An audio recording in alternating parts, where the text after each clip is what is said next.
باللہ من الشیطان الرجیم بسم اللہ الرحمن الرحیم۔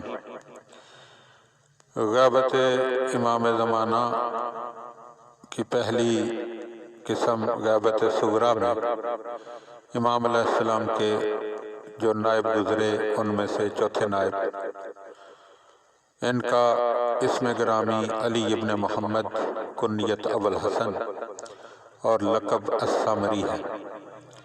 امام مہدی علیہ السلام نے آپ کو اپنے سفیر کی حیثیت سے منتخب کیا۔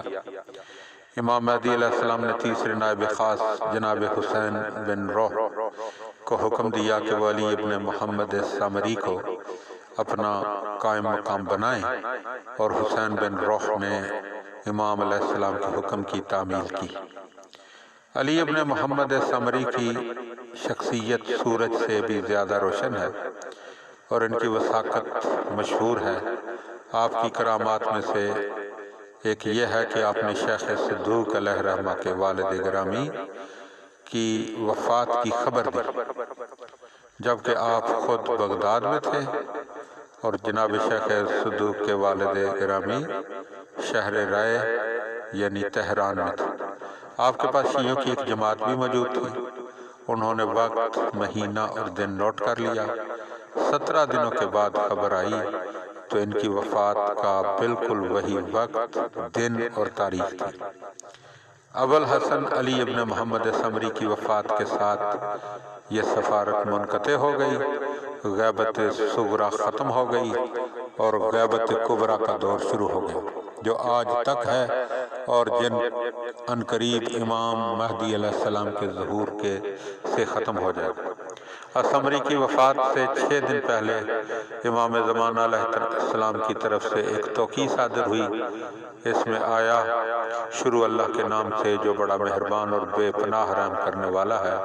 اے علی ابن محمد السامری، خدا تمہارے بارے میں تمہارے بھائیوں کو اجر عظیم عطا فرمائے۔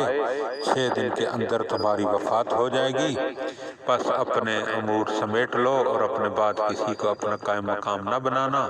پس اب غیبت تامہ یعنی غیبت صغریٰ کبریٰ شروع ہو گئی ہے۔ اب ظہور اسی وقت ہوگا جب خدا کی مرضی ہوگی، اور ظہور کافی مدت، دنوں کی سختی اور زمین کے ظلم و جور سے بھر جانے کے بعد ہوگا۔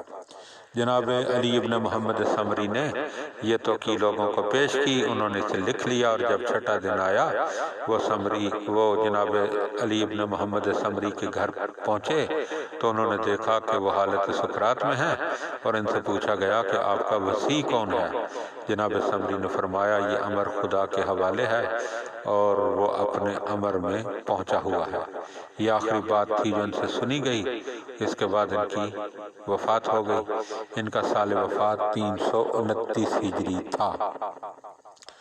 شیعہ حضرات اپنے فقہی مسائل، مالی مسائل، حتیٰ کہ ذاتی مسائل بھی امام مہدی علیہ السلام سے دریافت کرتے تھے غیبت صغریٰ کے زمانے میں، اور یہ سب کچھ ان 4 نائبوں کے ذریعے سے ہوتا تھا، اور کچھ دیر بعد ان کے سوالات کے جوابات آ جاتے تھے۔ ان 4 نائبوں نے دوسرے اسلامی ملکوں میں اپنے اپنے وکلاء بنائے ہوئے تھے جو ان کے سفراء کے فرائض کی انجام دہی میں ان کی مدد کرتے تھے۔ یہ وکلاء اپنی راہ میں قابل ستائش، اپنے عقیدے کے پکے، نیز زہد و تقویٰ اور درست روی کے پیکر تھے۔ انہوں نے زندگی کے آخری سانس تک اس راہ سے ہٹ کر ایک لمحہ بھی نہیں گزارا۔ یہ وکلاء بعض سوالوں کے جوابات ان 4 نائبوں کے واسطے سے امام مہدی سے معلوم کرتے تھے، اور بعض اوقات براہ راست امام مہدی سے ان سوالات کے جوابات معلوم کرتے تھے، اور ان میں سے بعض وکلاء کے نام یہ ہیں، اور یہ وکلاء ہیں جو مختلف ملکوں میں تھے۔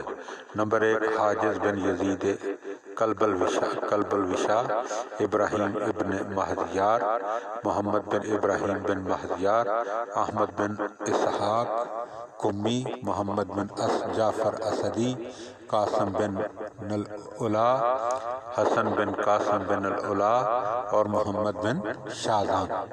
مومنین کرام، یہاں اور بھی بزرگوں کے اسماء موجود ہیں لیکن ان کی وکالت ثابت نہیں ہے یا مشہور نہیں ہے۔ ایک بات ہمارے ذہن میں رہے کہ غیبت کبریٰ کے آغاز کے ساتھ ہی امام نے اعلان کر دیا کہ اب ہماری حدیثوں کو بیان کرنے والے فقہا کی طرف رجوع کیا جائے، کیونکہ وہ فقہا امام کی طرف سے امت پر حجت ہیں اور امام علیہ السلام ان فقہا پر حجت ہے۔ اور پھر امام نے یہ بھی فرمایا کہ ان فقہا کی بات کو رد کرنے والا امام کی بات کو رد کرنے والا ہے، اور جو امام کی بات کو رد کرے گا وہ خدا کی بات کو رد کرے گا، اور جو خدا کی بات کو رد کرے وہ یقیناً دائرہ دین سے خارج ہو جائے گا۔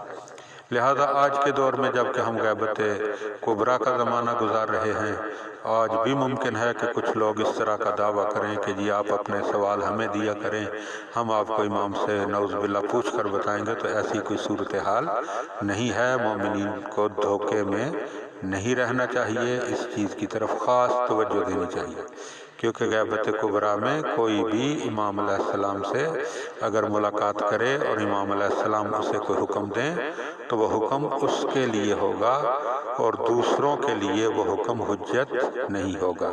اللہم صلی علی محمد و آل محمد وعجل فرج آل محمد۔